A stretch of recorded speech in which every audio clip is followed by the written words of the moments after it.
Hello bookworms, Tibra's Den. My name is Whitney and we just finished reading Goddess of the Night by Lynne Ewing. So before I get into my thoughts on this one, just want to remind everybody, today we are going to start reading Anna's story by Jenna Bush. I believe it's Jenna Bush Hager now, but we're going to be reading this one.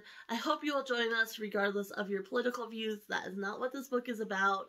I think it's an important book that raises awareness on an important issue that, even though this book was written years ago, it is still relevant today. So I do hope you will join us as we read this. There's links down in the description below where you can get a copy, but really excited for this one. And then of course, hopefully you saw Monday's video, but I did introduce the next book of the month, or the next weekly read rather. And that one we will be reading starting September 22nd. And it's going to be Ain't No Mountain by Sharon Ewell Foster. And I read the synopsis and everything in Monday's video, so if you're interested in finding out more about this book, you can definitely check out Monday's video. And again, there will be links in the description below where you can get a copy. As always, check out your local libraries, check Kindle audiobook to see if you can get a copy, because that's a good way to participate without, spending a bunch of money or taking up more room on your shelf. So hopefully you'll join me for that one as well. And just want to remind you, we do our monthly discussions on Mondays. Our monthly book discussions. So each week we do a discussion on the set of chapters we read. That's Mondays, and then 2 series reads are on Saturdays. So hopefully you are participating in those videos as well, and hopefully you're subscribed and you have hit the bell notification so you are notified when my videos go up. And while you're at it, give this video a like. But let's go ahead and jump into my thoughts on Goddess of the Night. So this is the first one in the Daughters of the Moon series. There are several of them. I'll leave a number here because I can't remember off the top of my head how many, but there are several of these books. So I really did enjoy this one, and unlike Witch and Wizard, I am tempted to go ahead and continue the series. I'm not buying any more books right now. I'm trying to work my way through the library, and I'm only buying books that I need to complete a certain, series that I definitely want to have on my shelves. This book was gifted to me, and so I'm not interested in buying the rest of the series right now. But if I come across it like a thrift store or in the library or something like that, I definitely might continue on the series. Otherwise, I'm going to keep this on my shelf for now and hopefully revisit it later when I have, more of the inclination to actually get the rest of the series. So really, was enjoyable. I will say it's young adult, but it is probably aimed for the younger end of young adult. Not quite, like I said, as bad as Witch and Wizard. I would say more like the 13 to 15 range for this book. But it's enjoyable, I think no matter what your age. It does kind of get a little bit teenage drama-y, a little bit of the tropes and such. Especially with the different girls. You have your kind of mean, snobby girl, your shy, reserved girl, your outgoing, very charming girl, and then you have, your kind of more funky, doesn't quite fit in girl, and your kind of rebel, hardcore girl. So you just kind of have the different little versions of the girls there, and I think it definitely played up that quite a bit. And the drama between her and the boy was definitely kind of a lot as well. But overall, very enjoyable, very well written.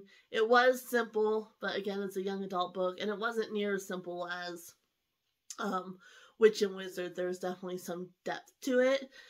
But there was a few interactions with the characters, like her and her mom had an interaction, which was just weird and didn't really make sense. And then there was like an interaction with her friends when she was upset that just didn't make sense. So there was a couple of interactions that were just like, huh?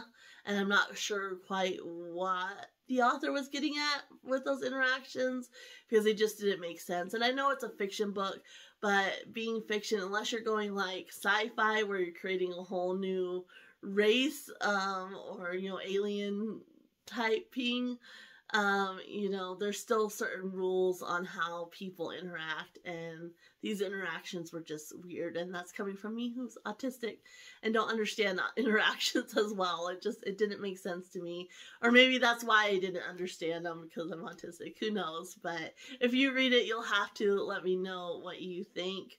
But yeah, it just didn't make a whole lot of sense to me. But otherwise, I thought, you know, it was very fast paced, it hooks you in right away. And it does have a couple good premises. I think in this one it's focusing on Vanessa, and it's almost kind of a coming of age story. Like, she's in the beginning of the book, she's really uncomfortable in her own skin. She's really uncomfortable with this gift that she has. And by the end of the book, you know, she's embracing those things. She's embracing who she is and this gift that she has. So it's almost a coming of age story. And that was probably my favorite aspect of this book. And then you have the other aspect of good and evil, which I think is going to go on, obviously, throughout the series. So that's more kind of a series thing. And I will say, kind of a trigger warning, not too much of one, but it does deal with depression, and it does deal with cutting as well. And depression's kind of part of the overall arc of the story. Like, it doesn't flat out talk about depression. It's more part of, like, what the enemy does to people. But I do think, you know, if you're reading this with your teen, it would be a good talking point to talk about those things, because mental health is very much a struggle, not only for today's teens, but in society in general. And so I do think it would be a good talking point if this is a book you're reading with your teen. I would say that. And so I'm going to go ahead right now and share my favorite line. And it's not actually just one line.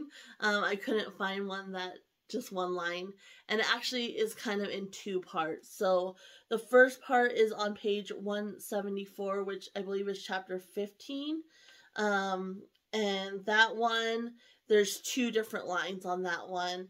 And I'm not going to read the whole thing. I don't want to read too many words that somebody else wrote. But basically, the first part, which is on top of on the top of the page, it's just basically saying she didn't understand how she could be a goddess, like that, you know, she had this preconceived notions like goddesses are like grow flowers as they walk and things like that. And then farther down on that same page, it says, you know, how she doesn't feel like a goddess because, you know, she's just dealing with normal teenage girl stuff. She, you know, is trying to fit in with her peers, and she gets zits, and as a female she deals with, you know, monthly issues as well, and so she didn't feel very divine at all. And you know, so I think those two lines tie in to why this specific line is probably my favorite, because without those things, like, this line wouldn't necessarily be my favorite, because it very much is, you know, you can see how uncomfortable and how she was like, no, like, look at me, like, this, I can't be a goddess. And then by the end of the book, she fully embraces it. And so this line is on page 250, which is chapter 24. And it says, her audacity surprised her. Another time she would have changed her dress, but why should she? And I really like that. Like I said, it really captures not only, you know, her embracing herself, but also embracing her gift as well, because that kind of ties in to this, but you'll have to read it to know what I'm talking about. And so yeah, she's really wearing a dress that makes her feel strong and empowered, where before it would have made her feel a little bit nervous, because it was making her stand out, and it had a high slit and things like that. And even her makeup, you know, she does this elaborate makeup and such, which she would never have done before, but this time she's embracing who she is and calling attention to that, like she wants attention brought to that. So anyway, overall, very enjoyable. Definitely is one I would recommend, but just be, you know, aware it is a young adult book, kind of aimed for a little bit on the younger end, and it does deal with depression and cutting. So, but very, very enjoyable. If you read it, let me know your thoughts down in the description below, and if not, I hope you will pick it up. I'm going to go ahead and leave you here. Don't forget, we are reading Anna's story this week, so hopefully you will participate as we read that. And yeah, happy reading, everyone. Bye.